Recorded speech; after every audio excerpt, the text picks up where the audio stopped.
Alright, we're picking this up at the point now, I'm going to hit escape here, where I've made a region. I've made a corridor. And remember, you grab the corridor by grabbing the edge of it, and you get something like that. So I got basically a surface I've grabbed. Basically, the place to grab the corridor is probably out in the edges there. You now have got a corridor. I went out to the corridor properties, and I made surfaces, and I've got a bunch of them there. Later on, you're going to start to add as break line. There's going to be lots of other things to grab, but each of these, basically, what you're going to want to do is to make sure that you've got a surface, and realistically, you're not interested in any of the other ones. Then the top. I'm going to hit apply, OK. Now you'll notice over here that in your surfaces, it is only here, you've got one defined, right there on that surface. You can right click, change the surface style, tell it the surface style to be, edit surface style, cancel, right click, surface properties. You want it to be something better than just the border, and you say P triangles. And right now you better check that you've got all your layers on, minus layer, thaw, star, on, star, unlock, star.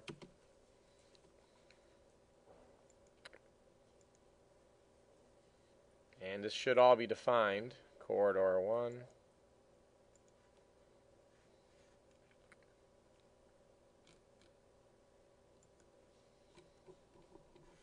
I'm going to pause here for a second.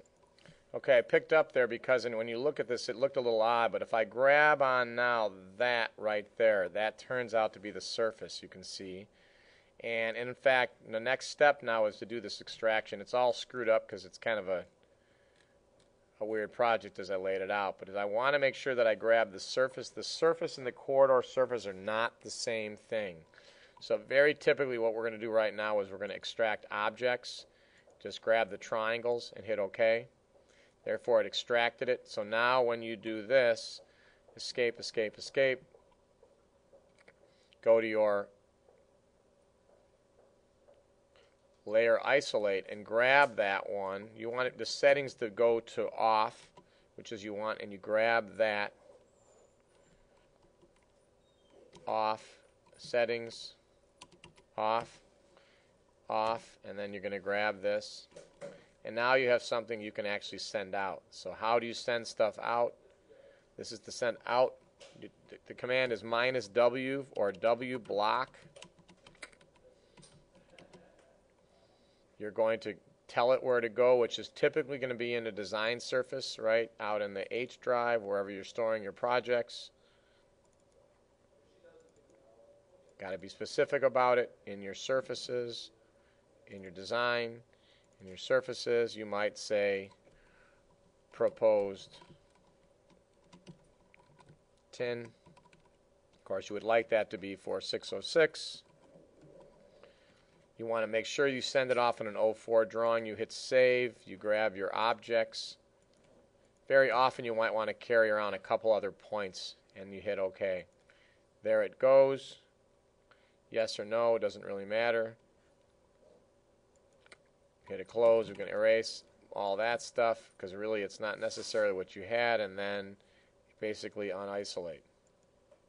You still have your corridor. You still have nothing. You haven't lost anything. At this point, I'm going to minimize. I'll go ahead and hit File, Save, or Save As, making sure it goes in the right spot. You push that out that way during way, shape, or form so that you could go then and start doing other things with it in other programs. Transferring it, it's essentially the closest we have to land XML. You now are looking at something here that you could stick out. I'm looking for Sketchup.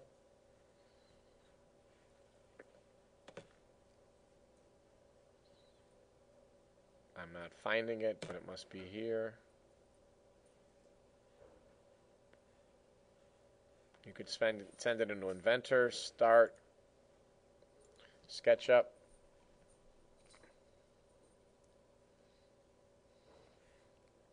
File, Import, knowing where you're going, what project it's in. Yours again is in a different spot. Design, surfaces, proposed tin, open, and you see now basically the design as it would. I'm going to go basically back to here. You see that it pushed it up in real space. Sketchy physics might have a problem with this, but it did actually put it in your right. And you can see that project there laid out. What I'm going to do for grins is I'm going to now right click and take it out of its reference system. That's why you carry some points around, explode it. I'm going to take all that. Once again, show you that you can grab, move, grab that. Take it down to 0, 0 just so we can kind of deal with the other bits of this program. Zooming in at this point. If you remember, I came up, down, up, and it had some issues there. If you look in this tin, there's some issues, but it does basically hold the grade. You'll see later, based on some kind of approximations, be able to do a better job of the tin than that. I'm zooming in and out here. What I can do now is right click, take all that, and get rid of him, right click, grab that, right click, erase, grab it all, right click, make a group, take that group, right make click, tell that it is a static mesh, and now I can put a ball, and hopefully this will not explode, at the top there, and turn it on and see what happens. Well, it's going this way, and I can then put another ball on the other side, or I'm going to go ahead and click on this ball, then move, hit a control. I'm just going to tell it relative to that ball, 5 feet, 5 feet, 5 feet. Close that up. Now I've got two balls. I'll turn this on. There they go. One's rolling one way, one's rolling the other down to the bottom. So it's that easy, that quick. Maybe you don't want to use balls, you want to use raindrops. You might want to do driving the car down the road. There you see there, it runs down to the bottom and you find your holes.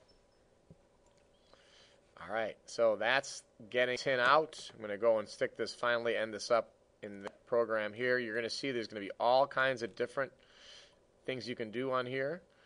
I'll finish up the last bit by then finally going to profile. You've made profile. You want to, next would be to go ahead and make a set of sample lines. You have to, again, select your alignment. You're going to tell it the sample lines. It's a group.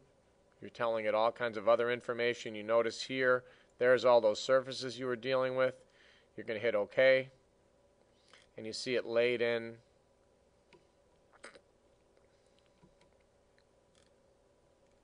I presume a set of sample lines. Whether it did or not, we will look along. So I'm going to try once again, sample lines. Grab an alignment there. I'm just going to kind of grab a bunch along here. Left 150, right 150.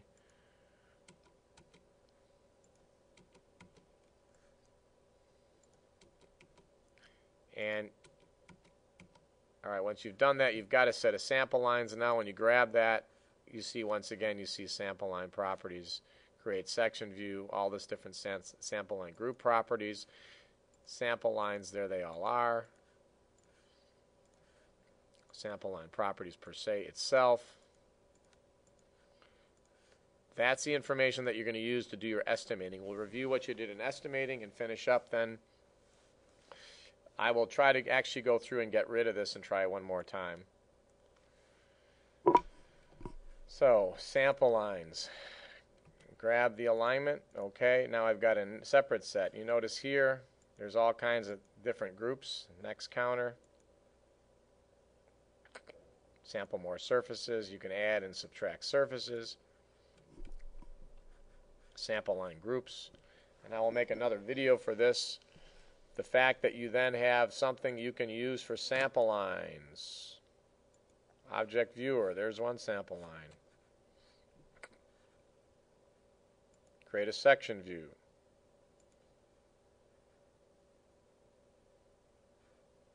offset range, elevation range, display options, data bands, create a section view where I would put that down at 0, 0.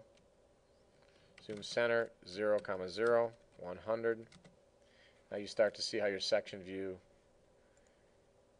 might want to look something differently. Going to go back to here, 1 to 1, and you start to see some of that data. So we'll see later on, we probably don't want to put this at 0, 0. We might want to put it off to the right, or we might want to reserve these things to something else. So that's what a section view looks like. Way too much data on there, but you can go about, and once again, you select on something, and all of a sudden you start to show what you see. Layout, group layout, section properties, section data. All this stuff gets interrelated, and as you change now, go all the way back, you can think about that data there. If I know, go back to V for view, overall profile, set current, I go to here, you finally see that there is going to be some grip ability. I can kind of go take this, move this around. It now has recalced everything all the way down for V for view.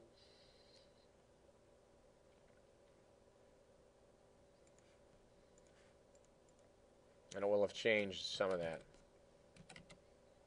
And the different scales so you can read things, regen. So that would have changed some of that information. So we will look at all that. That takes us through all the way through kind of a design process. We'll start looking at computations and the like, and kind of I'll fill in that sample view line, sample line things as we get going here. That's pretty much a project start to finish in terms of the design. All we need to do now is start playing around with the other numbers and then look at the sense of having more than one alignment or one corridor that intersect, and that's done through the intersection tools. So getting used to your data, understanding that a road is defined by a coordinate system, state plane centering, a starting point, a list of PIs or tangent azimuths or bearings and distance, a set of curve data, a set of vertical data that consists of vertical points of intersection and lengths of curve, or vertical curves being parabolas. Then a list of different regions within a corridor that have different assemblies, not just one, a whole different set of alignments. All that information is all data, and it can be summarized in data sheets, XML. We just make it look nice on the screen. Thanks for listening, and that, I hope you brought your headphones and you can push through pieces of this if, in fact, we're still going through TINs on Wednesday. Thanks for listening.